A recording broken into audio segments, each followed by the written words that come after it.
बातम्यांचा बुलंद आवाज महा 24 तास।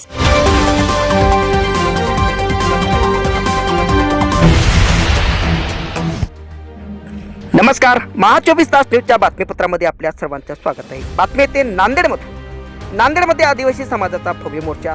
हैदराबाद गॅजेट आणि आदिवासीच्या आरक्षणाचा कुठलाही संबंध नाही। आमच्या हक्काचं संरक्षण करण्यासाठी आम्ही मोर्चे काढत आहोत। 3 वर्षीय आमदार भीमराव केराम। आज आदिवासी समाजाच्या वतीने जिल्हाधिकारी कार्यालयावर भव्य मोर्चाचं आयोजन करण्यात आलं होतं।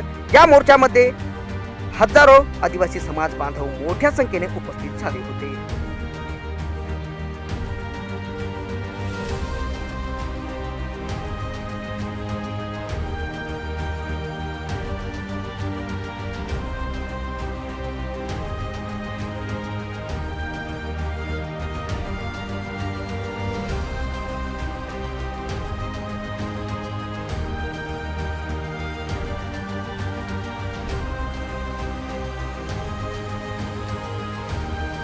तर पाहूया किनवटचे आमदार भीमराव केराम काय म्हणाले। महा 24 तास न्यूज साठी महेंद्र धोंगडे, नांदेड। पुरस्कृतच नाहीये का वेगवेगळ्या जातीच्या आता एकमेकांसमोर उभा टाकल्या। आता आमच्या प्रमुख नेते मंडळांनी मोर्चाला संबोधित करत असताना जे काय भूमिका मांडली, मी कालपर्यंत तीच भूमिका मांडतो। हैदराबाद गॅजेटचा आणि आदिवासींच्या आरक्षणाचा कुठलाही सूत्रामध्ये त्या ठिकाणी संबंध येत नाही। ही पहिल्यांदा आपल्या मार्फत त्यांना आपण समजून घेतलं पाहिजे। भारतीय संविधानाने 342व्या कलमाच्या नुसार जे काही घटनात्मक आम्हाला आरक्षण दिलेलं आहे, हे संविधानामध्ये अगदी संविधान निर्माण झालं तेव्हाच हे आम्हाला आरक्षण त्या ठिकाणी मिळालेलं आहे। ज्या बांधवांचं ज्यांचं आरक्षण जे मागणी करतात ऑलरेडी त्यांना व्हीजीएनटी म्हणून 3% आरक्षण त्यांना मिळालेलं आहे। परंतु हेही तुमच्या मार्फत हे सांगू इच्छितो, त्यांची अलीकडे मागणी बदललेली आहे। आमच्या 7% आरक्षणाला आम्ही धक्का न लावता ते 3% आरक्षण त्या आमच्यामध्ये समाविष्ट करून किंवा आम्हाला स्वतंत्र आदिवासीचा दर्जा द्यावा। कशासाठी स्वतंत्र आदिवासीचा दर्जा दिला पाहिजे?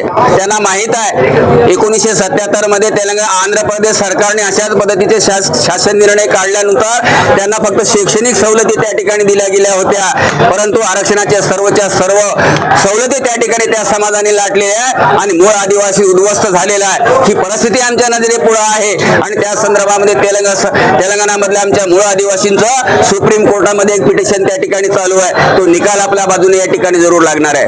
आज तुम्हाला मुद्दा म्हणून सांगतो, जे 5व्या सूचीच्या अंतर्गत पेसा कायदा या राज्यामध्ये राज्यपालाच्या आदेशानुसार लागू झालाय। 17 संवर्गाची भरती करण्याच्या संबंधाची भूमिका सरकारने त्या काळामध्ये घेतलेली होती।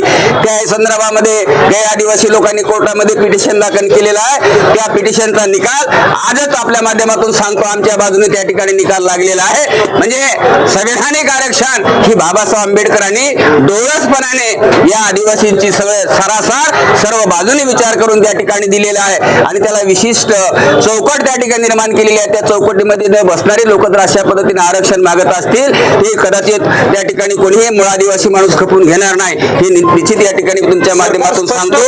परंतु सरकारने परवा आपण ऐकलेले असाल, जालन्यामध्ये या धनगर समाजाच्या नेत्यांचे उपोषण चालू आहे। त्या संदर्भामध्ये जे शिष्टमंडळ भेटण्यासाठी आलेलं होतं, त्या शिष्टमंडळाने राज्याच्या मुख्यमंत्र्याला